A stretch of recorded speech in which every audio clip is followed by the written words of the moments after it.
Hello दोस्तों, आप सभी का स्वागत है मेरे यूट्यूब चैनल में। आज की कहानी है कहते इश्क भाग 33। Warner palace, UK. रात का वक्त। सारा जिया की तरफ देखते हुए बोली, उन्होंने कभी तुम्हें बताया नहीं, लेकिन उनकी एक ही औलाद है और वो है उनका बेटा स्वरूप। जिया धीरे से बोली, आप झूठ बोल रही हैं, वो मेरे मम्मा पापा हैं। सारा बीच में ही बोली, baby listen to me very carefully. तुम्हारी मम्मा का नाम रोज है और तुम्हारे पापा का नाम जैश। जिनके साथ तुम सालों से रह रही थी वो तुम्हारे चाचा चाची हैं। वो अखिलेश मित्तल तुम्हारे पापा का छोटा भाई है। जिया रुधे गले से बोली, नहीं, वो मेरे पापा हैं। उसकी बात सुनकर सारा गुस्से से बोली, तुम्हें मेरी बातें समझ नहीं आ रही या फिर तुम समझना नहीं चाहती? उसके चिल्लाने से जिया डर गई और चुपचाप उसे देखने लगी। सारा ने गहरी सांस लेकर अपना गुस्सा शांत किया और आगे बोली, तुम 2-2.5 साल की थी जब रोज और तुम्हारे पापा यहाँ से इंडिया जाने के लिए निकले थे। उस वक्त उनके साथ एक हादसा हुआ था। उसके बाद सुनकर जिया हैरानी से उसे देखने लगी।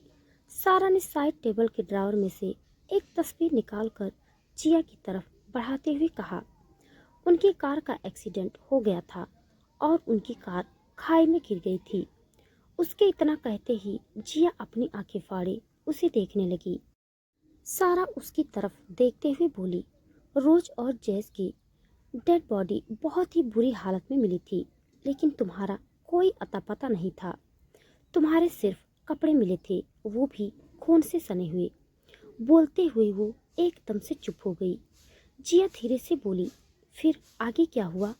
सारा सामने से देखते हुए बोली, हम सब ने तुम्हें ढूंढने की बहुत कोशिश की, लेकिन तुम मिली नहीं।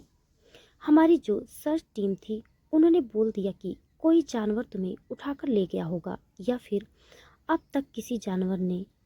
लेकिन मैं इस बात को एक्सेप्ट करने के लिए तैयार नहीं थी। मेरे दिल से बार बार एक ही आवाज़ आ रही थी, तुम जिंदा हो। मैंने कई सालों से अपने लोगों को तुम्हारी खोज में लगाया हुआ था। बोलते हुए वो चुप हो गई।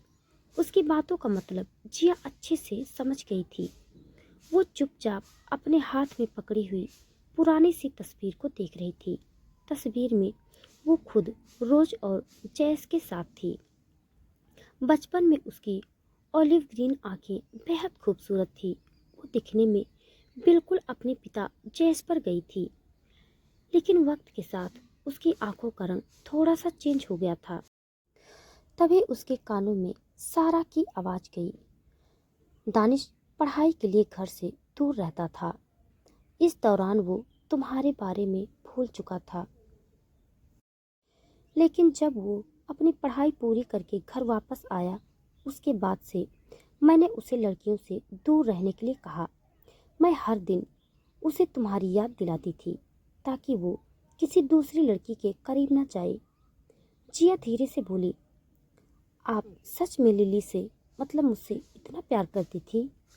सारा उसकी तरफ देखते हुए बोली, हाँ, बहुत ज़्यादा प्यार करती थी और आज भी बहुत प्यार करती हूँ तुमसे।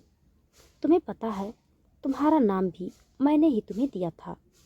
उसकी बात सुनकर जिया एकदम से उसे देखने लगी। सारा हल्के से मुस्कुराते हुए बोली, ऐसे क्या देख रही हो? तुम मेरी इकलौती दोस्त की बेटी हो, जिसे मैंने खुद अपनी बहू बनाया था।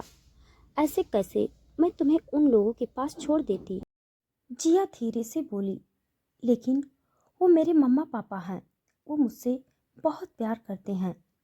सारा मुस्कुराते हुए बोली, बेबी तुम बहुत ज़्यादा इनोसेंट हो। अभी तक तुमने दुनिया देखी ही कहाँ है। तुम्हें नहीं पता कि लोग हमारे लिए कुछ करते हैं तो उसके पीछे भी उनका कोई मकसद होता है। जिया उसकी तरफ देखते हुए बोली, मेरे मम्मा पापा ऐसे नहीं हैं। उसकी बात सुनकर सारा गहरी सांस लेकर बोली, इसके बाद उनके बारे में बात नहीं करनी है। वो तुम्हारे कुछ नहीं लगते, समझी? तुम हमारी हो और हमारे पास ही रहोगी। उनका ख्याल अपने दिमाग से निकाल दो। जिया धीरे धीरे रोते हुए बोली, कैसे निकाल दूं? कल तक तो आप मुझे जान से मारना चाहती थी और आज पता नहीं आप क्यों मुझे अपनी बहू बनाना चाहती हैं। मैं कैसे यकीन कर लूं आप पर। सारा उसके सर पर हाथ फेरते हुए बोली, तो मत करो यकीन। हमारे साथ रहोगी तो अपने आप तुम्हें समझ में आ जाएगा कि मैं सच बोल रही हूँ या झूठ। जिया सिसकते हुए बोली, मुझे शादी नहीं करनी। सारा एकदम से हंसते हुए बोली, तुमसे किसी ने पूछा नहीं है और कोई पूछने आएगा भी नहीं। तुम दोनों की शादी पहले ही हो चुकी है। ये तो सिर्फ एक फॉर्मेलिटी है जो हम सोसाइटी के सामने करने जा रहे हैं। जिया उसे घूरते हुए बोली, आप मेरे साथ जबरदस्ती नहीं कर सकती। उसकी बात सुनकर सारा प्यार से उसके गाल पर हाथ रखते हुए बोली, बेबी, इस घर में सब लोग मेरे ऑर्डर्स फॉलो करते हैं और अब से तुम्हें भी मेरी हर बात माननी होगी, ओके। जिया को सारा पर बहुत तेज गुस्सा आ रहा था क्योंकि वो अपनी ही बात बोली जा रही थी, सामने वाले की उसे सुननी ही नहीं थी।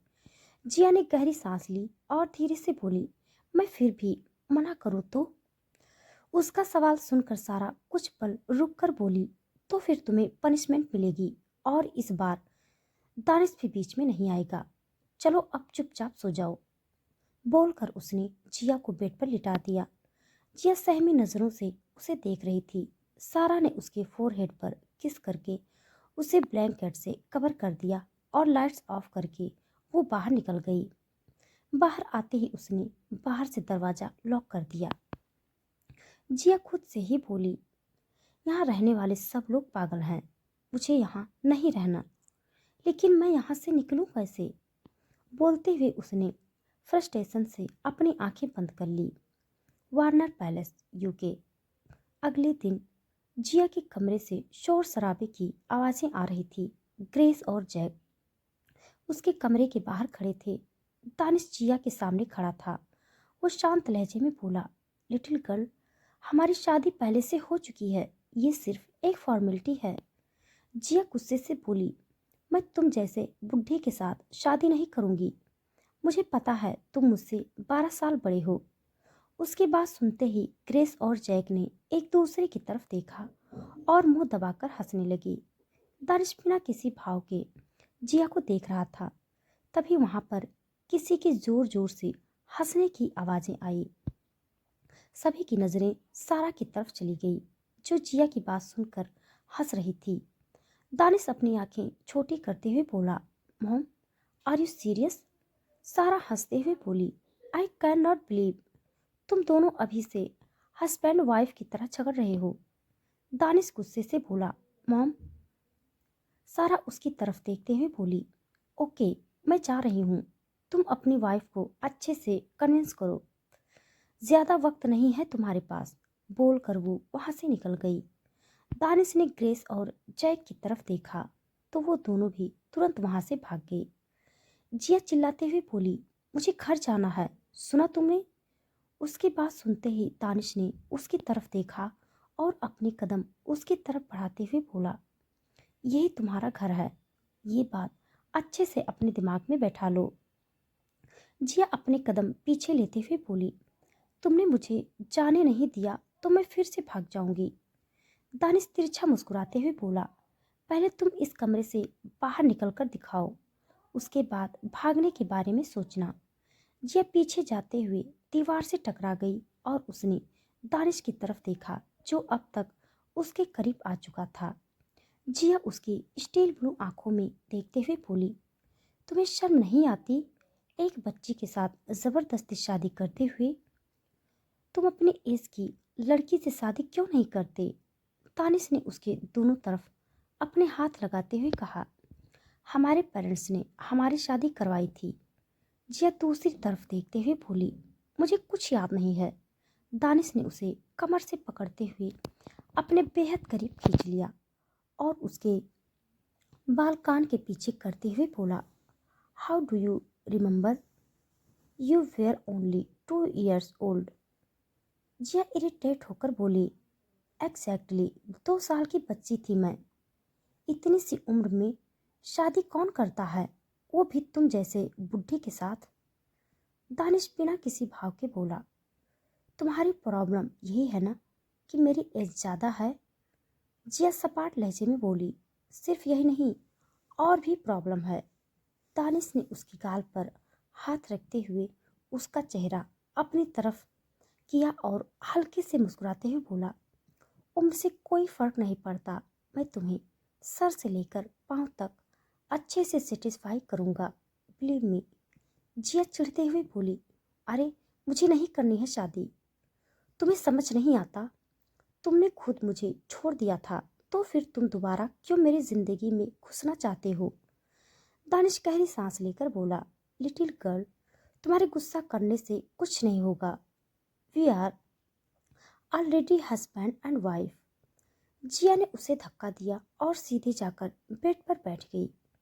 दानिश उसकी तरफ देखते हुए बोला, लिटिल गर्ल।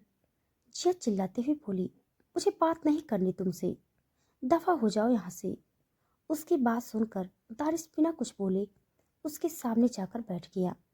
जिया का रोने का मन कर रहा था। एक तो उसे इस कमरे में बंद करके रखा हुआ था और अब उसकी जबरदस्ती शादी करवाई जा रही थी। उसने अपने घुटने सीने से लगा लिया और उसमें अपना चेहरा छुपा लिया। दानिश कुछ पल रुककर बोला, आई नो यू लाइक मी। उसकी बात सुनते ही जिया ने झट से उसकी तरफ देखा। दानिश धीरे से बोला, हम दोनों के बीच की दूरियां खत्म होने के बाद जब मैंने तुम्हें बिना बताए तुम्हारे घर छोड़ दिया, तब तुम्हें बहुत बुरा लगा था। तुम्हें गुस्सा आ रहा था कि मैंने तुम्हारे साथ ऐसा क्यों किया, लेकिन मेरी मजबूरी थी। जिया उसे घूरते हुए बोली, I do not like you. Danish मुस्कुराते हुए बोला, if that is the case when why did you cry while missing मी? उसकी बात सुनकर जिया हैरानी से उसे देखने लगी। दानिश डेविल स्माइल करते हुए बोला, मुझे पता है मुझसे दूर जाने के बाद तुमने मुझे बहुत मिस किया। जिया ने बिना कुछ बोले अपना चेहरा दूसरी तरफ कर लिया। दानिश सीरियस टोन में बोला, now tell me the truth, what is the problem? Jiya ने उसकी तरफ देखा और फ्रस्ट्रेट होकर बोली, प्रॉब्लम ये है कि तुम बहुत बड़े साइको हो। दानिश हल्के से मुस्कुराते हुए बोला, और? जिया उसे घूरते हुए बोली, बात बात पर जंजीरें लेकर मेरे पीछे पड़ जाते हो। मैं इंसान हूँ, कोई पालतू जानवर नहीं हूँ जो तुम मुझे बांध कर रखना चाहते हो।